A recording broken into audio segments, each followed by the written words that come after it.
Rachel Downey.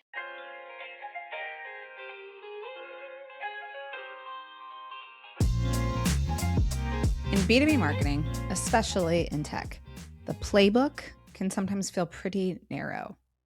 Sort of everyone's already done that. And as AI and automation in B2B marketing, especially in tech, the playbook can sometimes feel pretty generic, as if we've seen this before. And yet, as the landscape has evolved and people are using AI more and more, the landscape is dramatically shifting. So those playbooks don't just feel generic anymore, they feel inauthentic. And so the question on my mind and the question on other marketers is, how do we create experiences that are both excellent and effective, yet still feel like us, still feel like human? Winona Rajamohan brings together creative brand thinking and actual experiences that stick with people, that resonate. She's a product marketing manager at Seel, and it's her job to lead those initiatives that ultimately drive engagement. And engagement creates impact. So as I've been wrestling with this idea, I called her and I asked, how can businesses keep the human experience at the heart of marketing, especially in tech, where we reward the robot? Your call has been forwarded to an automatic voice message system. At the tone, please record your message. Hey Rachel, I got your question. This is something that I've been thinking a lot lately, especially since I've been working on campaigns around CES. And that's really a place where brands showed up big in very big ways. And even though they were talking about tech a lot, and there was a lot of cool tech that was out there, the way that brands were showing up at their booths and at their in-person experiences, it was creative, it was different, and it was attention grabbing in a way that I haven't necessarily dealt with in non-consumer facing sort of spaces that I've been. And I've really been thinking about the fact that the irony of preparing for a very tech focused marketing world where there are AI and there are agents that are doing a lot of the consumer facing things and a lot of the buyer facing things that we're talking about. When you're preparing for this sort of AI world, it forces you to get radically better at being human and creating human experiences, especially at the start and at the end of the buyer journey that makes things very memorable. One thing that I've really taken away from this experience is coming up with messaging and coming up with visuals and thinking about human interactions in a way that doesn't follow the traditional funnel in that sense, but really going back to, you know, for example, I'm a shopper with very human desires and I'm going to show up at this place and I want to see something that makes me feel seen. I want to talk to individuals that don't sound like sellers, but that sound like people that I can have a conversation with during dinner. I want to do things at this event that kind of mirrors the things that I want to do when I walk around in the mall or when I go to a really cool arcade. And that means, if you're building a in-person campaign or an in-person sort of activation event beyond the traditional dinners, how can you get a little bit more fun and interactive with it?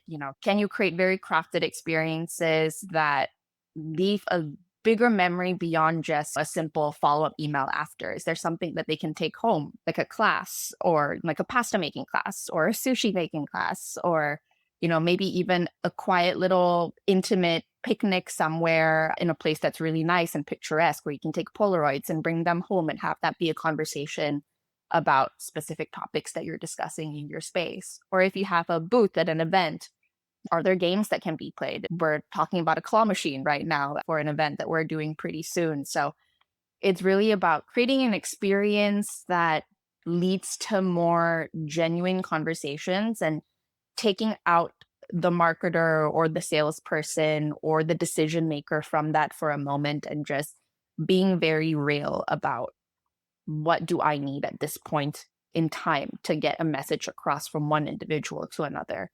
And I think this is even more important right now because once this initial human interaction is done, you're basically handing things off to a very tech focused world. Once the biggest or most difficult part of the process of getting attention right now is that initial endpoint, that initial start point, and then, of course, driving that decision home.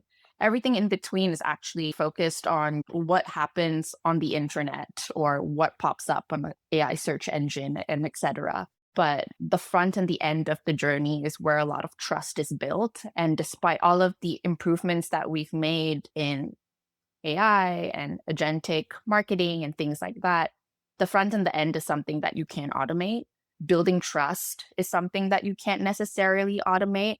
And so our trust infrastructure has gotten a lot more complicated for marketing, and it's gotten a lot more robust. And instead of overthinking it, I think the most effective way to actually get that trust infrastructure going is to think about it in this lens. You're starting with a human, you're maybe augmenting the process in between with all of the cool tech that a marketer is being exposed to right now. And you're driving that trust decision home at the end, again, with humans. So it's AI up until to a point. That entry point is something that's maybe assisted with an AI search or with an agent doing something autonomously for you based on specific constraints. But ultimately, that decision is really made by trust, and that decision is brought home by a human. Eye-opening experience of getting attention is done by a human. So that's something that I've been really thinking about a lot. Okay, Rachel, I know I'm rambling on quite a little bit, but let me just try and give you an example to show you what I'm talking about. So one perfect example of that we can do as marketers moving forward in a very simple way. Like, let's say you have a big campaign coming up really soon that's focused on competing in a very saturated space. I'd say don't get complicated with it. Who are your biggest customers right now, or who are the people that you want to be in the same room with right now? Think simple. Think about a small event that you can throw together or a small little gathering that you can throw together. Try and have fun with it. How would you want a friend of yours to invite you to dinner this week? Like, would it be a fun text? Would you want to whip up a really cool invite in Canva and send something fun? Do something snail mail? Think about things from that lens and bring in all of the cool intent data and text after to drive something home, and then reach out again to cement that whole experience and make it really memorable. That way you have something that leaves an impact. You have the trust signals in between that, help you show up in the right places, in the right channels, in a very busy sort of environment. And then you can cement it again with another solid memory as well. And I think that's a really good infrastructure for marketing to move forward with, especially right now. But yeah, Rachel, that's my answer to your question. Text me if you have anything else you want to add there.